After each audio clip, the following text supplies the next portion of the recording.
नमस्कार। कल पूरी दुनिया मतलब देश आज़ादी की खुशी में एकदम सोशल मीडिया पूरा भरे हुआ था।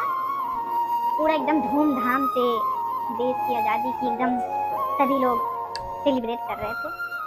पर हम पूछ रहे हैं एक सवाल बस, क्या वाकई में हमारा देश आज़ाद हो चुका है?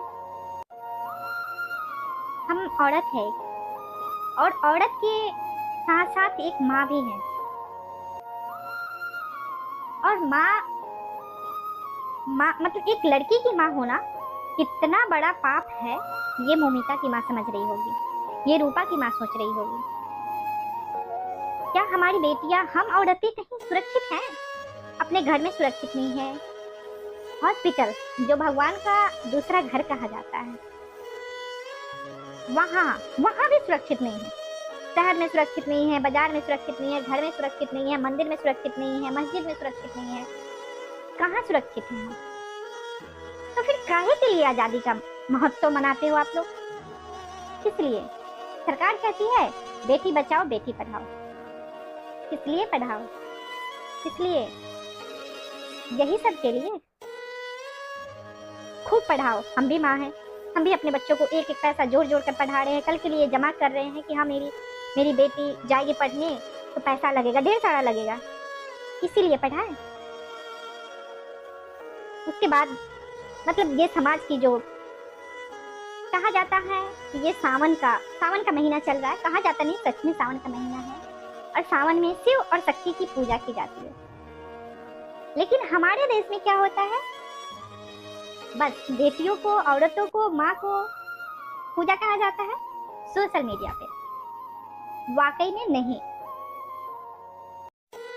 सोशल मीडिया पे पूजा जाता है, पिक्चर डाली जाती है बहुत अच्छे से, फेसबुक पे डालेंगे, mother's day, sister day, women's day, बहुत सारे डेज होते हैं जो हम औरतों के लिए बनाए गए हैं। क्या वाकई में अगर सच में आप हमारी इज्जत करते हैं ना, तो सोशल मीडिया पे नहीं चाहिए आपकी इज्जत। अपने दिमाग में हमारे लिए इज्जत लाओ, अपने आत्मा में लाओ, ताकि हम महफूज रह सके अपने घर में, अपने समाज में, अपने सोसाइटी में।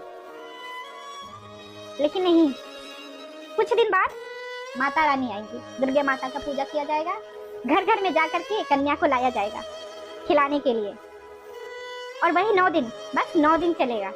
और उसी 9 दिन में कितनी लड़कियों का रेप होगा, कितनी लड़कियों का होगा। उस टाइम कहाँ गया रहता है माता रानी का पूजा? कहाँ गया रहता है?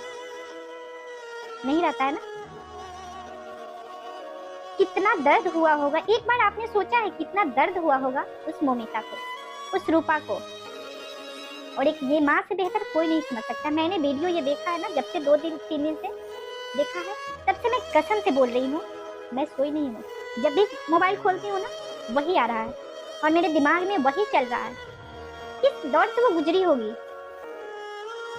मैं भी माँ हूँ ना, मतलब पूरा दिमाग में वही घूम रहा है, वही नाच रहा है मेरे। कैसे क्या बोलते हैं कि छोटे कपड़े मत पहनो, लेट नाइट घर से बाहर मत जाओ, डिस्को मत जाओ, ये करो वो करो, बहुत सारी चीजें हैं जो बोली जाती है हम महिलाओं के लिए, ऐसे मत करो वैसे मत करो। तो मैं पूछती हूँ कि वो जो मोमिता थी, वो कौन सा छोटा ड्रेस पहनी थी? वो कौन सा डिस्को से आ रही थी? हॉस्पिटल में थी, अपने ड्यूटी आवर में थी। बस उसकी यही गलती एक थी, थोड़ी देर के लिए उसने सोचा कि आराम कर लेती हूँ। रूपा जो मात्र 14 साल की है, 9वीं कक्षा में है, उसके घर के माँ बाप सभी बोलबम गए हुए थे भोले बाबा को जल चढ़ाने, माता पार्वती और भोले बाबा को जल चढ़ाने। उसके साथ भी जिस तरीके से दरिंदगी हुई है, मतलब कि सच बताओ, आत्मा कांप जा रही है वो सब खबर देख करके। मेरे अंदर इतना हिम्मत नहीं है कि मैं उस माँ से मिलूं जा करके। क्या इसमें हम सोचते हैं कि गुनहगार को तो सजा होगी ही होगी, लेकिन हमारे जो समाज है, हमारा जो सोसाइटी है, या हम पेरेंट्स क्या करते हैं ना, अगर कुछ गलत हमारे बच्चे बोलते भी हैं तो समाज के डर से, सोसाइटी के डर से कहते नहीं ऐसा नहीं करो, लोग जान जाएगा, समाज जान जाएगा। हम बस यही कहेंगे कि अपने बच्चों को इतना फ्रीडम दे या इतना फ्रेंडली रिलेशन रखें कि अगर कुछ होता है और वो आकर घर पे कहते हैं तो आप उस पर एक्शन लें, ना कि सोसाइटी की वजह से और रिश्तेदारों की वजह से अपने बच्चों की बलि चढ़ा दें। सोसाइटी कल के डेट में 1 दिन रोएगी, 2 दिन रोएगी, 3 दिन रोएगी, चौथे दिन लोग भूल जाते हैं। जिंदगी भर अपने बच्चों को याद करके रोएंगे आप, हम। इसलिए जितना सोचेंगे ना आप कि समाज क्या कहेगा, नहीं नहीं नहीं नहीं, बाप रे, ये पूरा दुनिया जान जाएगा, ये अभी तो मैं ही जान रही हूँ, नहीं नहीं उसने धमकी दिया है, ऐसा कर देगा, वैसा कर देगा, ये हो जाएगा, वो हो जाएगा, ऐसा मत सोचिए, ठीक है? उस पर एक्शन लीजिए। और सबसे बड़ी बात कि अपने बच्चों को उतना रिलेशन अच्छा रखे कि बच्चे अगर बाहर में कुछ होता है तो घर पे आके हमसे बोल सके। बस इतना ही कहना था।